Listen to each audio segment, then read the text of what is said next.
Welcome. I'm Gil Matthew, Executive Director of the Economic Resource Council of Nevada County, and this is All Things Economic. Today, I thought we might take a look at the major schools of thought in the field of economics. Now, stay with me on this. This is going to turn out just fine. Depending on who's doing the counting, there are somewhere between 9 and 15 major schools of economic thought. Now, I have my own theory, of course, which would add one more to 9 or 15, whichever number you might like. First, we have the classic theory of economics.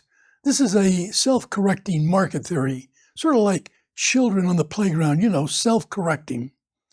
Adam Smith gave us the first comprehensive explanation of what became known as classical economics, and it was pretty amazing. This was in March of 1776. So about the time we were getting ready to throw the English out of the Americas, an Englishman was writing the first great book on economic theory, which America loved. The next big wave in economic theory was Marxist, around the mid-1800s. Where Big Brother runs the show and knows best, because capitalism will cause conflict and implode into socialism.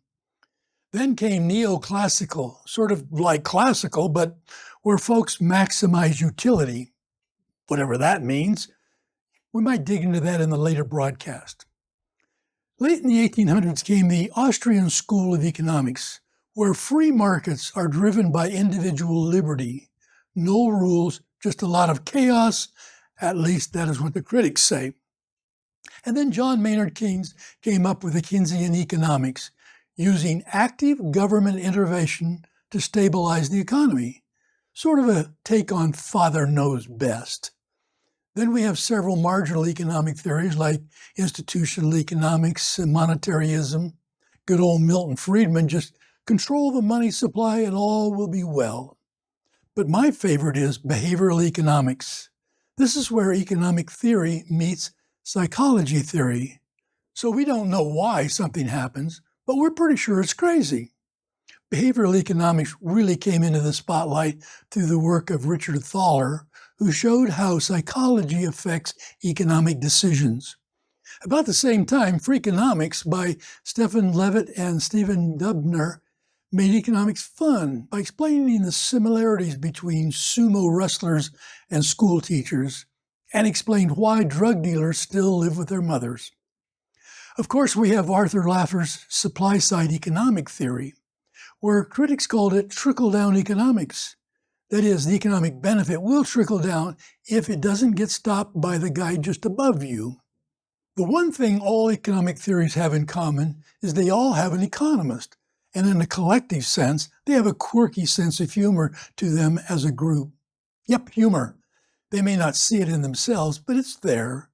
Take, for instance, the fact that if you ask 10 economists a question, you will get somewhere between 12 and 15 answers. Or that economists have predicted 10 out of the last 3 recessions. And if you lined up all of the economists end to end, they would still not reach a conclusion.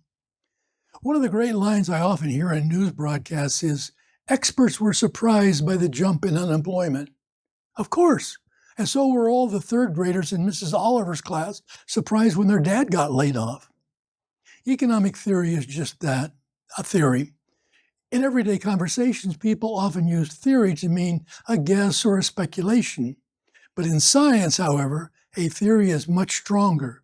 It is a comprehensive explanation that has been repeatedly tested and is supported by a large body of evidence.